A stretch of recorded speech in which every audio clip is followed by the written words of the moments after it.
ಇನ್ನು ಫುಟ್ಪಾತ್ ಒತ್ತುವರಿಗೆ ಮುಂದಾಗಿತ್ತಲ್ಲ ಏನು ಸರ್ಕಾರ, ಅದಕ್ಕೆ ಟೆನ್ಷನ್ ಶುರು ಆಗಿಬಿಟ್ಟಿದೆ ಇವಾಗ. ಯಾಕಂತ ಹೇಳಿದ್ರೆ ಸರ್ಕಾರದ ವಿರುದ್ಧ ಬೀದಿ ಬದಿ ವ್ಯಾಪಾರಿಗಳು ಸಮರಕ್ಕೆ ಸಿದ್ಧರಾಗಿದ್ದಾರೆ.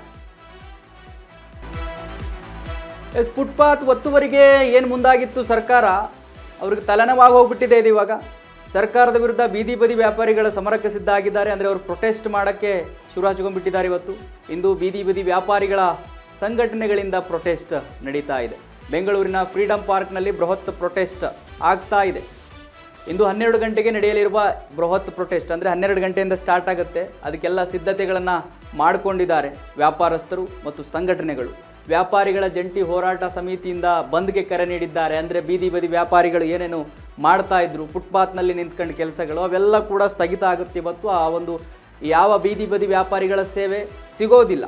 ಸೊ ಪ್ರತಿಭಟನೆಗೆ ಬೆಂಬಲ ಸೂಚಿಸಿದವೆ 6 ಸಂಘಟನೆಗಳು. ಬೆಳಗ್ಗೆ 6 ಗಂಟೆಯಿಂದ ವ್ಯಾಪಾರ ವಹಿವಾಟು ಬಂದಾಗಿದೆ.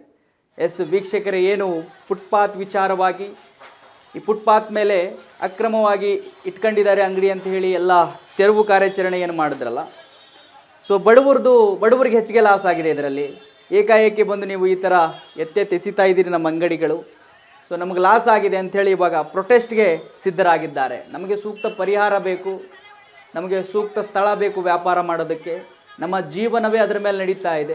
ನಮ್ಮ ಜೀವನಕ್ಕೆ ನೀವು ಕೊಡಲಿ ಪೆಟ್ಟು ಕೊಟ್ಟರೆ ಹೇಗೆ ಅಂತ ಹೇಳಿ ಇವತ್ತು ಸಂಘಟನೆಗಳು ಮತ್ತು ವ್ಯಾಪಾರಸ್ಥರು ಸೇರಿ ಬೆಂಗಳೂರಿನ ಫ್ರೀಡಂ ಪಾರ್ಕ್ನಲ್ಲಿ ಈ ಒಂದು ಪ್ರೊಟೆಸ್ಟನ್ನ ಇಟ್ಕೊಂಡಿದ್ದಾರೆ. ಸರ್ಕಾರ ವಿರುದ್ಧ ಘೋಷಣೆಗಳನ್ನು ಕೂಗಿ ಅವರ ಬೇಡಿಕೆಗಳನ್ನು ಸರ್ಕಾರದ ಮುಂದಿಡುವ ಕೆಲಸವನ್ನು ಇವತ್ತು ಮಾಡ್ತಾರೆ. ಸೊ ನೋಡಿ, ಈ ಬೀದಿ ಬದಿ ವ್ಯಾಪಾರಿಗಳ ಕಷ್ಟ ಹೇಗೆ ಅಂತ ಹೇಳಿದ್ರೆ, ಸೊ ಫುಟ್ಪಾತ್ ಎಲ್ಲರದ್ದು ಇದೆ ನಿಜ, ಬಟ್ ಅವ್ರ ಬಗ್ಗೆ ಕೂಡ ವಿಚಾರ ಮಾಡಬೇಕಲ್ಲ. ಸೊ ಫುಟ್ಪಾತ್ ಮೇಲೆ ನಡ್ಕೊಂಡು ಹೋಗಬೇಕು, ಅಲ್ಲಿ ಟ್ರಾಫಿಕ್, ಯಾಕಂತ ಹೇಳಿದ್ರೆ ಪಾದಚಾರಿ ಫುಟ್ಪಾತ್ ಇಲ್ಲ ಅಂತ ಹೇಳಿದ್ರೆ ರೋಡ್ ಮೇಲೆ ಬರ್ತಾನೆ, ರೋಡ್ ಮೇಲೆ ಬಂದರೆ ಆಕ್ಸಿಡೆಂಟ್ಗಳಾಗ್ತವೆ, ಅವೆಲ್ಲ ಸಮಸ್ಯೆ ಇದ್ದಾವೆ. ಬಟ್ ಈ ಸರ್ಕಾರದ ಕ್ರಮ ಏನಿದೆಯಲ್ಲ, ಹೋಗಿ ಒಡೆದಾಕ್ಬಿಡೋದು, ಪಾಪ ಅವರ ಒಂದು ಜೀವನ ನಡೆಸುತ್ತಿರುವ ಅಂಗಡಿ, ಅದನ್ನು ಒಡೆದಾಕಿದಾಗ ಸಾಮಾನ್ಯವಾಗಿ ನೋವಾಗುತ್ತೆ. ಅಳ್ತಾ ಇದ್ರೂ ಕೇಳ್ತಾ ಇಲ್ಲ ಅಲ್ಲಿ. ಸೊ ಅವ್ರಿಗೇನೋ ಒಂದು ಆಪ್ಷನ್ ಆದರೂ ಕೊಡಬೇಕಿತ್ತು, ಬಟ್ ಅಲ್ಲಿ ಕೊಡಲಿಲ್ಲ. ಸೊ ಆ ಎಲ್ಲ ಕಾರಣಗಳಿಂದ ಪ್ರೊಟೆಸ್ಟ್ ಇಟ್ಕೊಂಡಿದ್ದಾರೆ ಇವತ್ತು ಫ್ರೀಡಂ ಪಾರ್ಕ್ನಲ್ಲಿ. ಸೊ ಫ್ರೀಡಂ ಪಾರ್ಕ್ನಲ್ಲಿ ಪ್ರೊಟೆಸ್ಟ್ ಆಗುತ್ತೆ. ಇದಕ್ಕೇನು ಸರ್ಕಾರ ಕ್ರಮ ಕೈಗೊಳ್ಳುತ್ತೋ ನೋಡಬೇಕು. ಅವ್ರಿಗೇನು ಸೂಕ್ತ ಪರಿಹಾರ ಕೊಡುತ್ತಾ ಅಥವಾ ಏನಾಗುತ್ತೆ, ಇದನ್ನೇ ಮುಂದುವರಿಸ್ಕೊಂಡು ಏನಾದರೂ ಸರ್ಕಾರ ಮುಂದೆ ಹೋಗುತ್ತಾ ಗೊತ್ತಿಲ್ಲ. ಸೊ ನೋಡಬೇಕು ಏನಾಗುತ್ತೆ ಅಂಥೇಳಿ. ಸೊ ವ್ಯಾಪಾರಿಗಳಿಗೆ ಸೂಕ್ತ ಪರಿಹಾರ ಸಿಕ್ಕರೆ ಅಷ್ಟೇ ಸಾಕು. ಪಾಪ ಅವರು ಬಡವರಾಗಿರ್ತಾರೆ, ವ್ಯಾಪಾರ ಮಾಡ್ತಾ ಇರ್ತಾರೆ, ಅವರಿಗೆಲ್ಲ ಸೂಕ್ತ ಪರಿಹಾರ ಸಿಗಬೇಕು. ಅವರ ಅಂಗಡಿಗಳೇನು ಧ್ವಂಸ ಮಾಡಿದ್ದಾರೆ ಅದಕ್ಕೆಲ್ಲ ಏನೇನು ಪರಿಹಾರ ಸಿಗಬೇಕು ಅದು ಸಿಗಬೇಕು. ಇಲ್ಲಾಂದರೆ ಬೇರೆ ಜಾಗ ಕೂಡ ಅವರಿಗೆ ವ್ಯವಸ್ಥೆ ಮಾಡಿ ಕೊಟ್ಟರೆ ಅವ್ರು ಕಟ್ಕೊಳ್ಬೇಕಲ್ಲ ಅವ್ರ ಜೀವನ. ಈಗ ನೋಡಿ, 1 ವಾರದಿಂದ ನಡೀತಾ ಇದೆ. ಸೊ 1 ವಾರದಿಂದ ಅವ್ರಿಗೆ ಲಾಸು, ವ್ಯಾಪಾರ ಮಾಡಿಲ್ಲ, ಅವರ ಕುಟುಂಬ ಹೇಗೆ ನಡಿಬೇಕು? ಎಲ್ಲವನ್ನು ಕೂಡ ಆಕ್ರೋಶವನ್ನು ಹೊರಹಾಕಿ ಇವತ್ತು ಫ್ರೀಡಂ ಪಾರ್ಕ್ನಲ್ಲಿ ಬೃಹತ್ ಪ್ರತಿಭಟನೆಯನ್ನು ಹಮ್ಮಿಕೊಂಡಿದ್ದಾರೆ. 6 ಸಂಘಟನೆಗಳು ಇದಕ್ಕೆ ಒಪ್ಪಿಗೆಯನ್ನು ಸೂಚಿಸಿದ್ದಾವೆ. ಸೊ ನೋಡಬೇಕು ಸರ್ಕಾರ ಏನು ಕ್ರಮ ಕೈಗೊಳ್ಳುತ್ತೆ ಅಂತೇಳಿ. ನನಗೆ ಡೀಟೇಲ್ಸ್ ಕೊಡ್ತಾರೆ ನಮ್ಮ ಪ್ರತಿನಿಧಿ ವಿನೋದ್, ನನಗೆ ಫೋನ್ ಸಂಪರ್ಕದಲ್ಲಿ ಸಿಗ್ತಾ ಇದ್ದಾರೆ. ವಿನೋದ್, ಇವಾಗ ಏನು ಫುಟ್ಪಾತ್ ತೆರವಿಗೆ ಸರ್ಕಾರ ಮುಂದಾಯಿತು, ಏಕಾಏಕಿ ಹೋಗಿ ಬಡವರ ಅಂಗಡಿಗಳನ್ನು ಧ್ವಂಸ ಮಾಡ್ತು, ಅದು 100% ಅವರ ಆಕ್ರೋಶಕ್ಕೆ ಕಾರಣ ಆಗುತ್ತೆ. ಯಾಕಂತ ಹೇಳಿದ್ರೆ ಅವರ ಜೀವನವನ್ನು ನಡೆಸ್ತಾ ಇರುವ ಅಂಗಡಿ ಮೇಲೆ ಬಂದು JCB ದಾಳಿ ಮಾಡಿದಾಗ ಅವರು ಹತ್ರೂ ಕೇಳ್ತಾ ಇಲ್ಲ, ಕಾಲು ಹಿಡ್ಕೊಂಡ್ರು ಕೇಳ್ತಾ ಇಲ್ಲ, ಎಸಿತಾ ಇದ್ದಾರೆ ಅವರ ಅಂಗಡಿಗಳನ್ನು. ಸೊ ಸಾಮಾನ್ಯವಾಗಿ ಅವರಿಗೆ ಕೋಪ ಬರುತ್ತೆ. ಅದರ ಒಂದು ಪೂರಕವಾಗಿ ಇವತ್ತು ಪ್ರೊಟೆಸ್ಟನ್ನು ಹಮ್ಮಿಕೊಂಡಿದ್ದಾರೆ ಫ್ರೀಡಂ ಪಾರ್ಕ್ನಲ್ಲಿ. ಸೊ ಏನಿದೆ ವಿನೋದ್, ಹೆಚ್ಚಿನ ಮಾಹಿತಿ ಕೊಡೋದಾದರೆ ಇದ್ರ ಬಗ್ಗೆ? ಮಹಾದೇವ್, ಇವತ್ತು ಏನು ನಗರದಲ್ಲಿ ಹಲವಾರು ಭಾಗಗಳು ಸುಮಾರು 325ಕ್ಕೂ ಹೆಚ್ಚು ಕಿಲೋಮೀಟರ್ ವ್ಯಾಪ್ತಿಯಲ್ಲಿ ಒಂದು ಫುಟ್ಪಾತ್ ಅನ್ನ ತೆರವು ಮಾಡುವಂತ ಕೆಲಸಗಳನ್ನ GBA ಅಧಿಕಾರಿಗಳು ಕಳೆದ ಒಂದು 5-6 ದಿನಗಳಿಂದ ಮಾಡ್ತಿದ್ದಾರೆ. ಆದ್ರೆ GBA ಈ ನಿರ್ಧಾರದಿಂದ ಅಲ್ಲಿರ್ತಕ್ಕಂಥ ವ್ಯಾಪಾರಸ್ಥರು, ಅಂದ್ರೆ ಪಾದಚಾರಿಗಳ ಮಧ್ಯೆ ಏನು ವ್ಯಾಪಾರ ಮಾಡ್ತಾ ಇದ್ರು ಆ ಒಂದು ವ್ಯಾಪಾರಸ್ಥರು ಇದೀಗ ಒಂದು ರಾಜ್ಯ ಸರ್ಕಾರ ವಿರುದ್ಧ ಮತ್ತು GBA ಅಧಿಕಾರಿಗಳ ವಿರುದ್ಧ ಆಕ್ರೋಶವನ್ನು ಹೊರಹಾಕಿ ಪ್ರತಿಭಟನೆಗೆ ಕರೆಯನ್ನು ಕೊಟ್ಟಿದ್ದಾರೆ.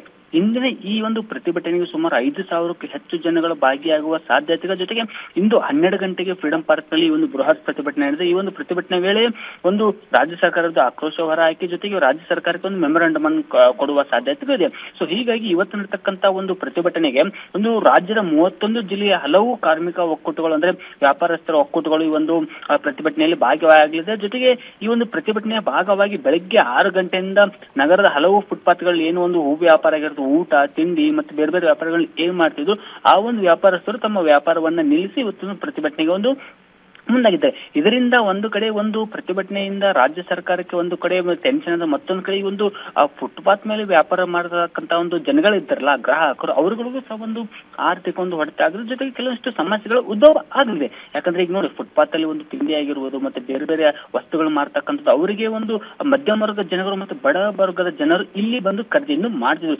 ಇದೀಗ ರಾಜ್ಯ ಸರ್ಕಾರದ ಈ ನಿರ್ಧಾರದಿಂದ ಏನು ಒತ್ತುವರಿ ತೆರವು ಮಾಡ್ತಾರೆ ಆ ಒಂದು ನಿರ್ಧಾರದಿಂದ ಇದೀಗ ಒಂದು ಗ್ರಾಹಕರಿಗಾಗಿರೋದು ಜೊತೆಗೆ ವ್ಯಾಪಾರಸ್ಥರಿಗೂ ಸಹ ಒಂದು ಅನಾನುಕೂಲತೆ ಸೃಷ್ಟಿಯಾಗಿದೆ. ಸೊ ಹೀಗಾಗಿ ಈ ಒಂದು ನಿಟ್ಟಿನಲ್ಲಿ ಒಂದು ಪ್ರತಿಭಟನೆ ಮಾಡಿ ರಾಜ್ಯ ಸರ್ಕಾರಕ್ಕೆ ಬಿಸಿ ಮುಟ್ಟಿಸ್ತಾರೆ. ಜೊತೆಗೆ ಬಿಸಿ ಮುಟ್ಟಿಸಿ ಒಂದು ವೇಳೆ ರಾಜ್ಯ ಸರ್ಕಾರ ಏನಾದರೂ ಇವರ ಮನವಿಗೆ ಸ್ಪಂದಿಸದೇ ಇದ್ದಲ್ಲಿ ಅಥವಾ ಇವರ ಮನವಿಗೆ ಏನಾದರೂ ಮತ್ತೆ ಬೇರೆ ಆಲ್ಟರ್ನೇಟ್ ವ್ಯವಸ್ಥೆ ಮಾಡಿ ಕೊಡದೇ ಇದ್ದಲ್ಲಿ ಈ ಒಂದು ಹೋರಾಟ ಇನ್ನಷ್ಟು ಉಗ್ರವಾಗಿ ಆಗುವ ಸಾಧ್ಯತೆಗಳು ದಟ್ಟವಾಗಿದೆ.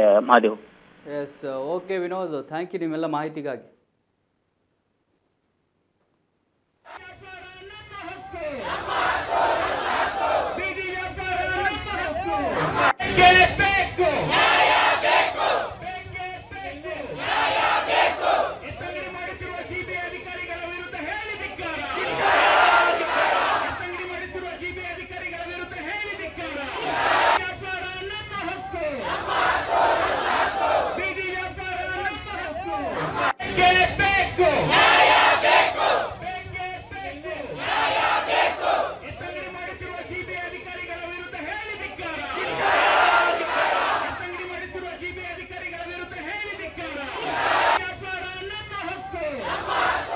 ಸಂಪೂರ್ಣ ನ್ಯೂಸ್, ಇದು ನೊಂದವರ ಧ್ವನಿ.